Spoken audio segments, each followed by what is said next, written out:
All right, Bill, let's see. That works better. All right. Hit it. That seems like we got her. Except now my camera ain't on. Well,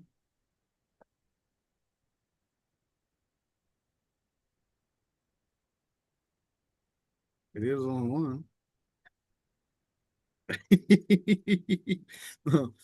More technical difficulties.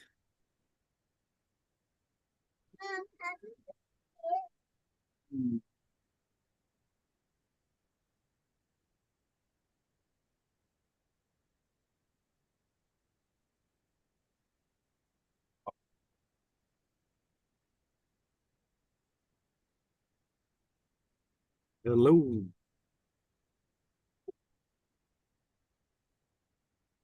I don't know what we're doing. Well, so if I'm hello. So I muted the YouTube so we're not having the feedback loop problem. But now it's got my camera not employed here. The light is on from my camera, so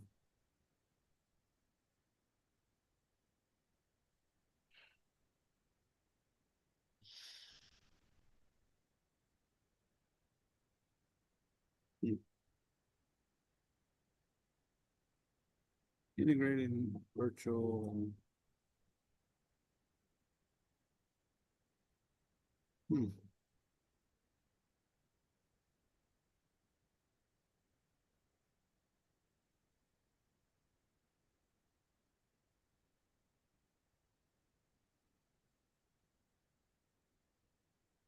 All right, well, if it ain't one way, it's another, Bill. But we're live. Well,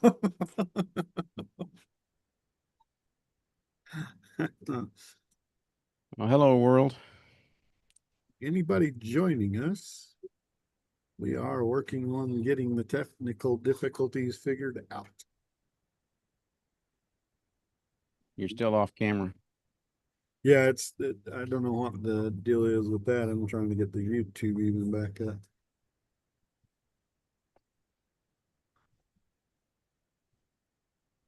It's well, it says you're on YouTube at the top up Yeah. here.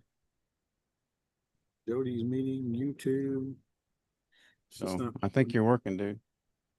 Yeah, it's just the camera, no matter what I do there is we're transmitting to the world with a blank screen on you. Yep. Let's go.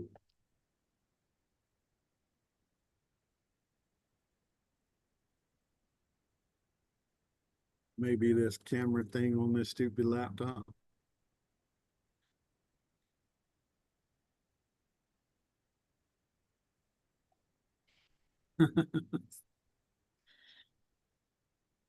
Yep. Yep. It's the computer says its camera's in functioning, so we're in use by the other app. But the other app ain't using it. We're not using it correctly. Huh.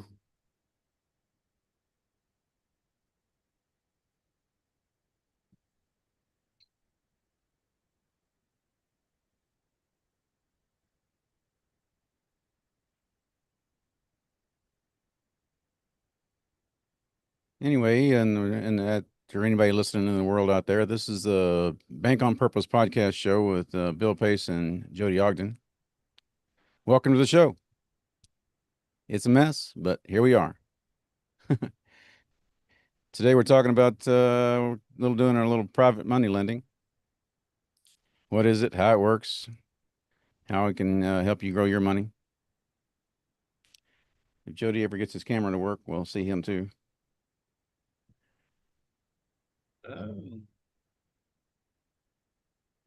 What Bill?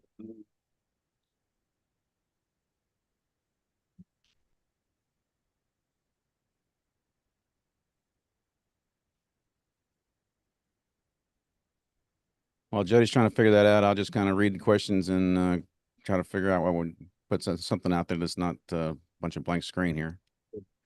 So we're just like, what is private money lending and plain words? So it's when one person loans money to another to help, like buy a house. The person who gives the money makes extra when it comes back to him. It's like being a bank, but easier. Then you got how's private money lending different from using a bank loan? Well, banks take forever and ask for a lot of paperwork. Private money, fast and simple. It's a lot faster than a bank, so people help both sides win. So who can become a private money lender, Bill? Pretty much anybody with savings. You don't have to be rich, just a little bit smart. And even folks using retirement money or maybe take out a loan or something that's getting a lower interest rate than what we're charging, than we're providing. So on that one is like a home equity line of credit, what that's 5-6% right now. And so they could take that, Yeah, they could turn around loan and it to you on one of your projects, or us to. yeah, and Right. I could pay them maybe 10 or something like that, maybe depending on the deal. And they could make the difference in the money and not even have to cost them anything. I mean, it wouldn't be their money even. So sometimes it works out better Nice. just So so they can they go get ahead. to be like bank in that instance, right? Where they're making the spread. So just like a bank does with your savings, if you have a savings account, they don't leave that money sitting there. They put it to work. They give you 0.5% or whatever they give you, and then they go out and get 5, 7, 9% interest on it. So now they're making the spread while they give you the difference there. Now you're doing the same thing to the bank, right? Right. They're picking up the difference in that so they're making money on somebody else's money. So everybody wins. Sweet. So tell me, Bill, why would a real estate investor like us choose private money over a bank? Well, because it's a lot faster. Sometimes you can get a deal come up, you got to get it quick. Uh, Almost every time you got to get it quick because there's so many. If it's a good deal, it's gonna be gone pretty quick. Private lenders can fund in a day or two, as opposed to a bank's got to go out and get appraisals and they got to go through banks and forms and waiting on different people in the bank that have no idea what money is even used for these days. So it's just a lot faster. We can do a week or two as opposed to a month. Gotcha. And how important is that on a deal when you find it, I guess, to have the speed? Well, like I said, if it's a good deal, which was what we're looking for, if it's a good deal, it's going to be gone pretty quick. So we're trying to get them done as fast as we can because we want to get the best deals. So by waiting around, you're going to lose out on the best deal because somebody else will close on it and you'll be done. So So if I was wanting to or interested in being a private lender, um, how does the private lender even make money on these deals? well, first of all, they just charge interest. So like we said a while ago, you could rent it. If you get money at a cheap rate and then turn around and lend it to us at 8 to 12, 13% maybe, and then depends on the difference there. But and if you still got it's already sitting in a bank drawing almost nothing, 0.1% or something that banks are charging for savings accounts these days, you can turn around and make a tremendous amount of difference. Let's say you have $100,000 and you loan it out to say the deal works out at 10%. All right, well, we keep it for a year and turn around and give you back your $110,000.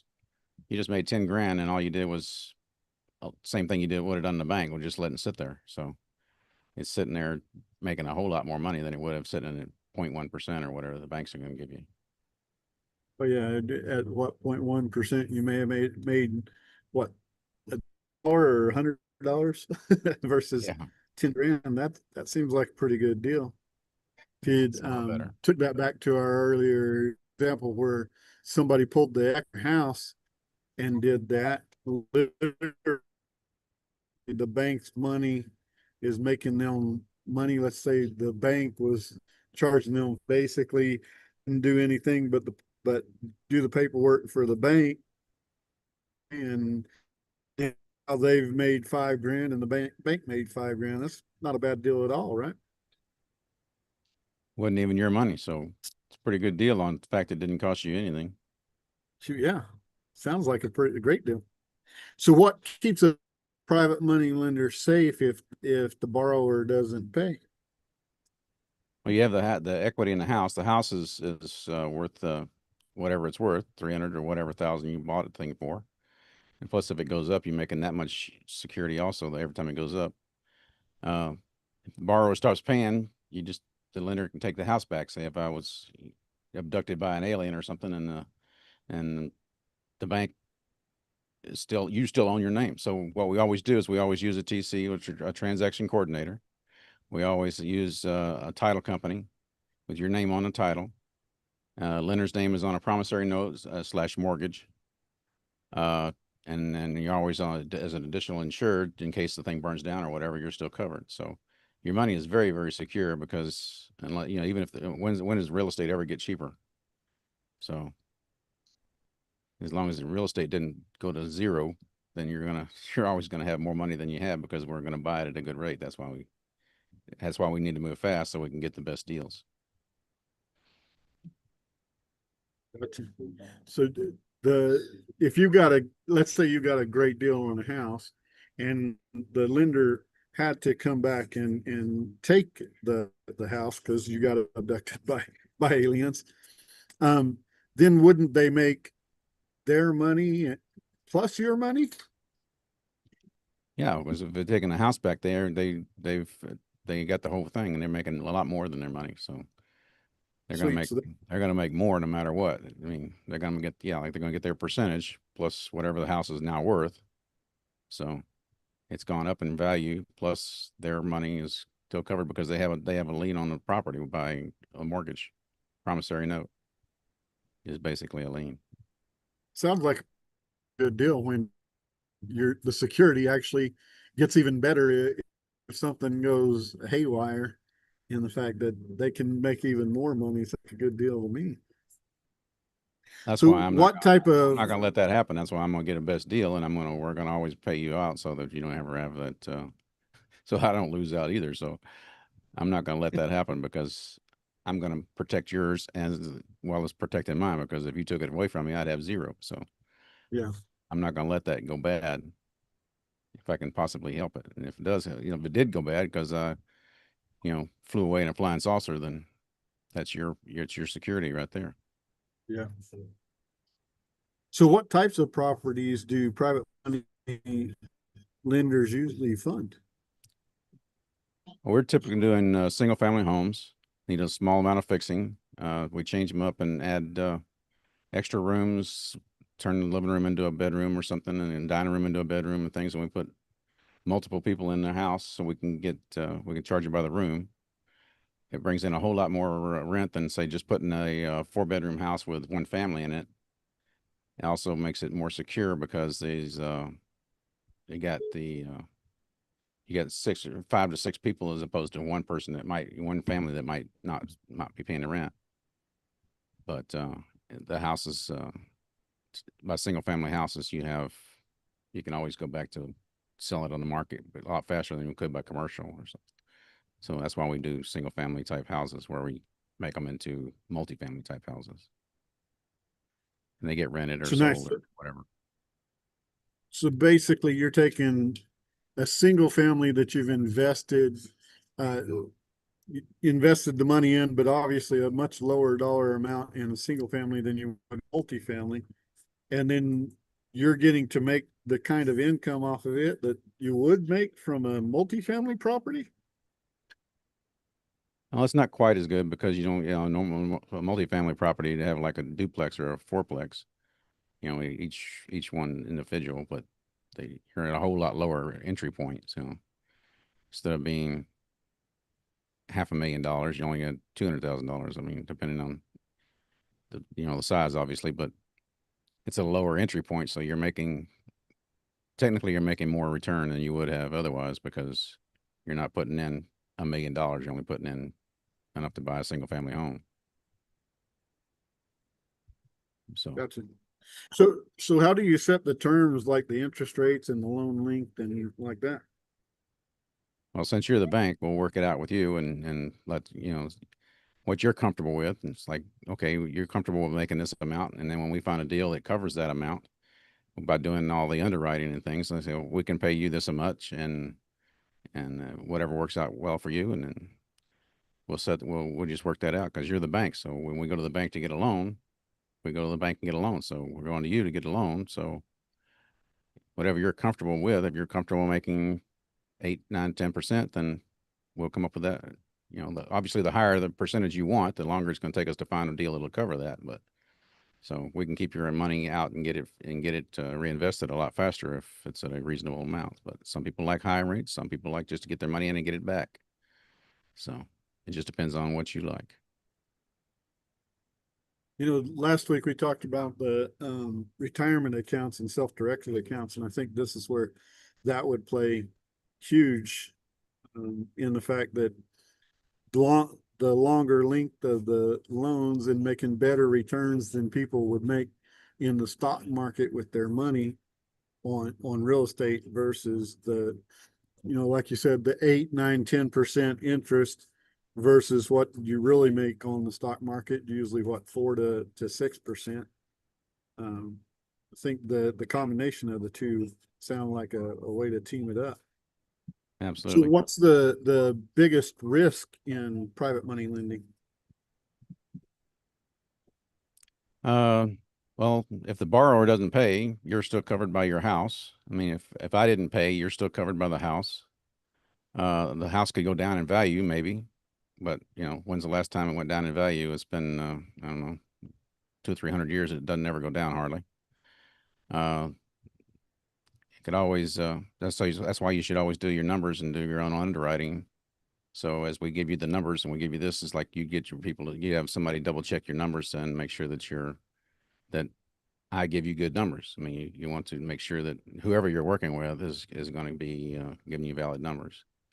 I mean, it might be valid numbers, but they might be not in your uh, comfort range of where you were willing to invest. So, not that I would give you bad numbers, but it might be my comfort of tolerance might be not the same as yours. So, you need to run your own numbers with somebody that you trust so that you can have your stuff accounted for. But as long as the value of the house stays up and everybody's making payments, we're good.